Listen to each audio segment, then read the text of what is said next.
الحمد لله رب العالمين عاقلة ربي أمرا كان قبل يرو حرما قال مرادي جتورا الحمد لله رب العالمين ربي عندك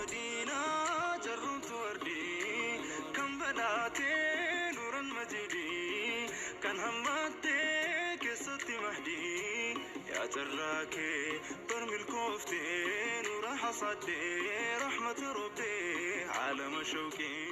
بسم الله السلام عليكم ورحمة الله وبركاته. هردفتوتا في كبجمتوتا channelي يلا تركمتن هندي كيسن وكم نغادبتني بكم زفن نغا فرمان ربي سنبراجراتو الحمد لله قالت ربي هرأ هدو تكا قمدي الحمد لله مالي في وجدتني ترتي يرو إرا تيفي حرما جرى حرما ديمو كدراتي يجورا يرو baay'ee ka biyya kana keessa gaa biyya makkaa rabbi keessa makkaa kana keessa nu kaa'e alhamdulillahi yeroo dheeraa jechuudha harama rabbii kana deemaa turre jechuudha akka gaariitti ijaan illee jalamaan illee carraa baay'ee takka rabbiin abbaa fi fedhee dachii tana keessa kaaya carraa gaggaarii hedduu namatti toltu takka argataa turre jechuudha gaayisii keessa jirrutti alhamdulillahi rabbil aalamiin garuu yeroo koronaan dhufe sun irraa duubatti nu deebise jechuudha hagaa karaan cufamee harama deemuun dhorgamee jechuudha warra malee yookiin immoo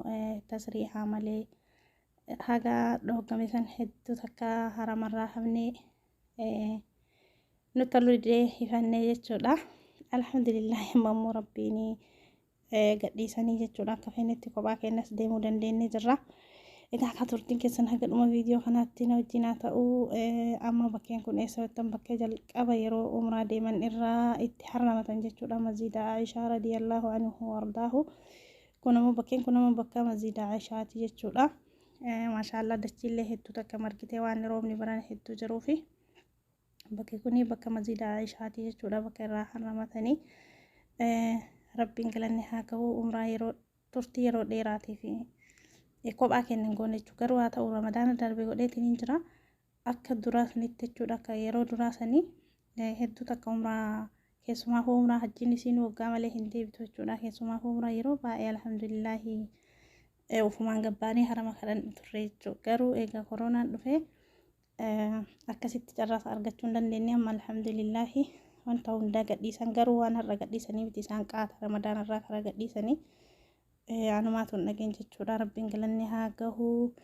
bakkeen kun immoo bakka masjiida Aishaati radiyallahu anhu wardaaha asirraa harramatan jechuudha umraa bakka kanatti rakaa lama salaatanii asirraa harramatanii bakkeen kunillee yeroo asuma keessa bakka aluma kulliin naannoon kun hundinuu masjiida Aishaati jechuudha nama dachii tana dhaabatin rabbiin dachii tana isin haa dhaabu warri hawwii qabtan warri haala abbaa keessan umraa fiduu feetan warri fi umraa dhufuu feetan hunda keessan rabbiin dachii kana isin haa dhaabu bakkeen kun ammoo asitti alaa bakka egaa deemuuf gadi baate simbirri ala kana jirte sin nyaata garagaraa hin bisanii fi ala kanatti kennaniif jechuudha handariidha handarii maashaallah maaliif akka bakkee kana isii akkana walgeettu ani hin beekurraa garuu handariin bakka kana hedduu takka argamti jechuudha yeroo hundayyuu jechuudha naannoo haramaa kanniini handariin baay'eetti baay'atti jechuudha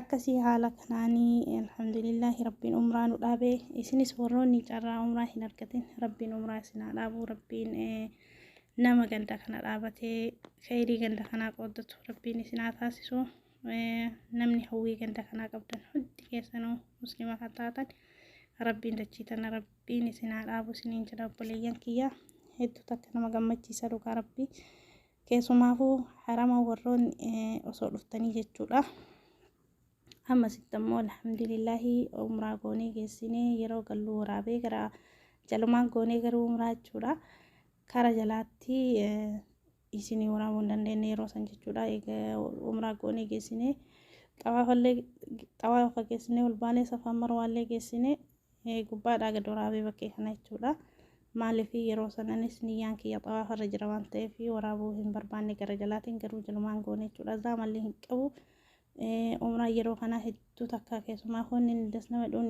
yeroo qabbana bakka qabbana hedduu takka qabbana aduun hin jiru hedduu takka harama keessallee ta'anii du'aayii kadhatuufis nama gubee dafee nama kaasuu hin jiru jechuudha. Harma jalaa kanaan goone xawaafa beeytima biraan goone hedduu takka bakka qilleensi qorraadha jechuudha. Ganama subii deemellee akkas inshallah warroonni umraa hin dhaabatin rabbiin umraa isin haa dhaabu, rabbiin ganda kana isin haa milkeessu, du'aayiidhuma isinii godhuuf gammachuudhuma kiyya isinii argisiisuuf isinii waraabee jechuudha. Rabbiin dachii kana isin haa dhaabu. Warroonni dachii kana carraa ganda kanaa hin argatin rabbiin isin haa dhaabu. Warroonni ammoo as keessa jirtanii haalli garaagaraa isinii mijaa'uu yookiin immoo dhaquu sodaa maal jettan rabbiin isin haa fidu jechuudha. Sodaan hin jirtu amma akka duraatii miti jechuudha. Qara hin dhorganii amma immoo banaadhaa ofumaa keessanii fedhuma keessaniin deemtanii umraa godhuu dandeettanii isiniin jedha inshallah. Warri hawwii qabdan hundi keessanuu rabbiin isin haa dhaabu. Jira namni asitti ammoo Safaa Marwaadha jechuudha. Bakkeen kun ammoo Safaa Marwaa bakka kanatti yeroo hundaa warri dhiiraa ni fiiganii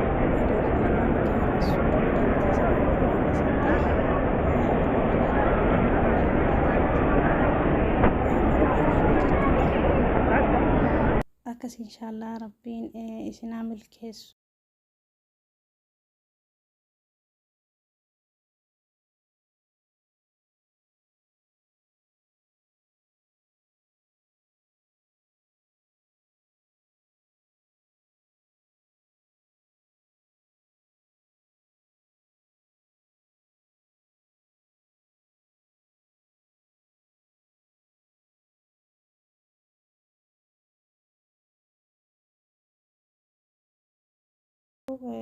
Asitti ammoo ijoollee ta'anii tanii umraa wajjin goone jechuudha.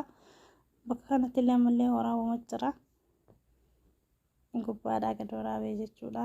Jala yeroo duraa umraa jalaan godhu sanii maaliif umraa hiyyaraa tafsiisa gochuun barbaadu waan ta'eef waraabne jechuudha. Egaa umraa geeffannee galuuf kaane guyyaa Jummataati. Jum'aa rama salaatee alhamdulillahi rabbil aalamiin hedduu takka qalbiin toraa kana margatti osoo namaa tolee jireenya ofii guutuullee jechuudha.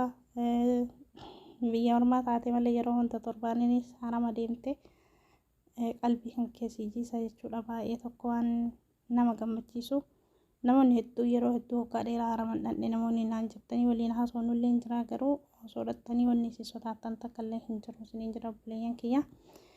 Amma kunoo asitti galuuf deemna alhamdulillahi galaatinii jirra umraalee geeffannee rabbiin warra umraan kun irraa qeebalamu rabbiin nu haa taasisu. Isinis warra dachii kana hin dhaabatin rabbiin dachii kana isin haa dhaabu. Rabbiin yaada muraada keessa rabbiin isinii haa guutu. Warri dhaquu sodaattanii yookiin immoo qabatu jira yookiin immoo hin dhoorganii achi keessa taftiisha jira maal maalii jettanii sodaattan taftiishni takka illee hin jiru jechuudhaan taftiisha wayiitu hin argine akka kiyyatti. Yeroo dheeraa achi keessa turre jechuudha. Ganama subii deemnee haga galgala gallu takkatti achi keessa turre isiniin jedha. Kanaafuu isinillee rabbiin isaan milkeessu rabbiin dachii kana isin haa dhaabu. Umraa godhee warra akkas isiniin jedha. Hunduma keessanuu rabbi isin haa milkeessu yaada muraada keessa rabbiin isin haa guutu isiniin jedha. Assalaamu alaikum warahmatullaahi wabarakaatuh. Misirri laayik godha. مدينة جالتو كتما ستو جالي بيا هندوما كان بطاتي نبي الرحمة وقتاني كان إساني أمة جالي أفعن واللالي سنبسو في خير الورى.